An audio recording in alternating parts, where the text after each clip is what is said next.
Hello students, here's what I propose to be the WAEC physics practical exam that will be coming up on Monday.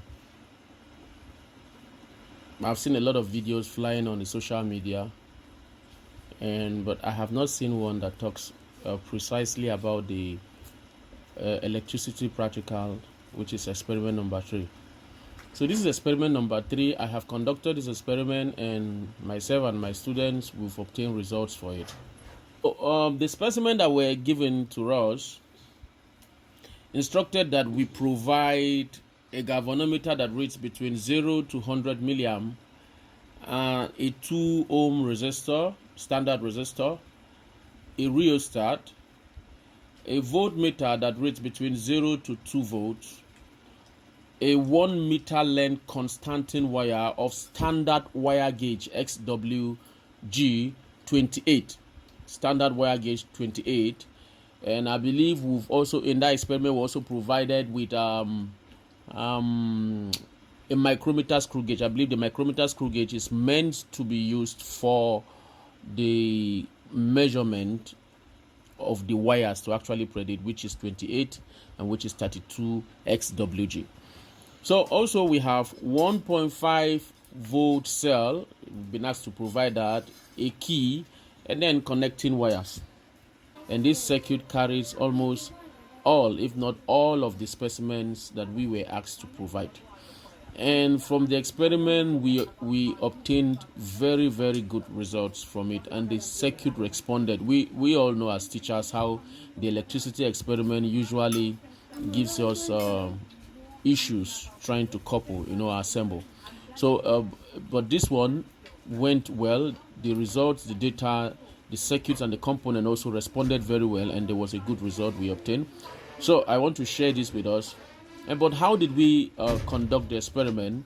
So what we did was, first of all, in the experiment, after setting up the experiment this way, you vary. I set a set of values. I set a set of values between, you can see the current between 15 milliamps to 35 milliamp.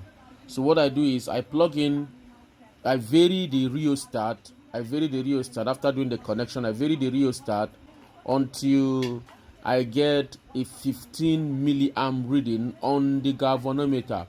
Then I stop there and take my reading on the voltmeter, and this was what we obtained. We obtained 0.025 when the galvanometer read 15 milliamps. We did the same, plug in here, varying the rheostat, the galvanometer showing 20 milliamp, and then we read the voltmeter to give us 0.050 volt, and so on. These were other readings we plugged in, varying the rheostat to set the galvanometer on these values, and then read the voltmeter to obtain the value, the corresponding value of voltage flowing in the circuit when the current is varying in that manner.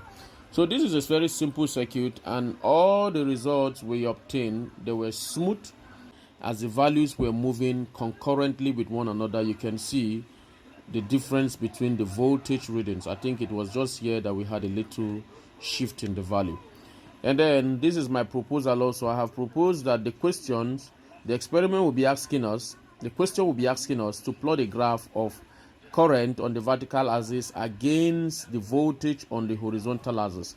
And after doing so, when you obtain your slope, you see that your slope will be an inverse value of resistance according to Ohm's law. And therefore, if you are asked to evaluate K, which is equal to 1 over X, so whatever you get as K will be the actual value of the resistance that is offered by the actual value of the resistance that is offered by the 1 meter length 28 XWG Constantan wire connected across X and Y over here. So I believe the experiment is just for us to determine the value of resistance of this 1 meter length of Constantan wire. And then in the experiment, I am also predicting that will be asked to calculate or solve a problem that will be requiring this formula.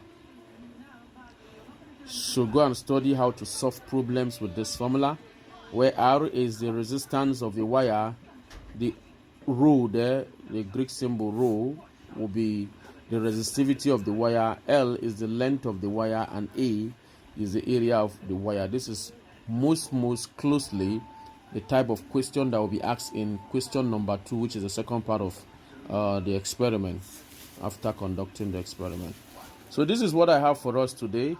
I believe it will help most of us out there and guide us on what to instruct our students to study and prepare them for these exams.